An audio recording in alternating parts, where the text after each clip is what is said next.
And you and I were created to worship God. If we don't worship God, we'll worship other things. We'll worship pretty women, cute guys, cars, trucks, boats, airplanes, food, I don't know. Whatever, there's everything in the natural world out there will draw your attention if you don't focus. Refocus on God. That's what he's calling you to do.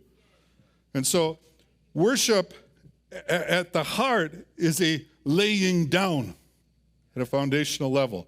And worship will define your relationship with God, as will prayer.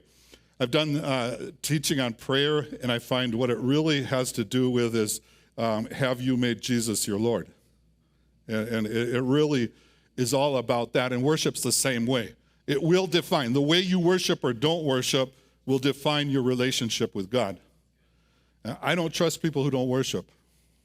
It's just me. I sit with pastors, and sometimes they're just like, during the worship time, and I'm like, I'm sure they worship outside of church, but in church, I want to see them worship too. I don't know. It just helps me at least feel like maybe they're connecting with God.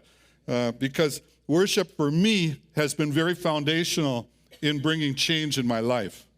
There was a time in my life that in the early days of coming to the Lord, I didn't feel like I didn't know the Bible. I didn't know how to pray. I didn't feel like there was anything I could really do right except for worship God.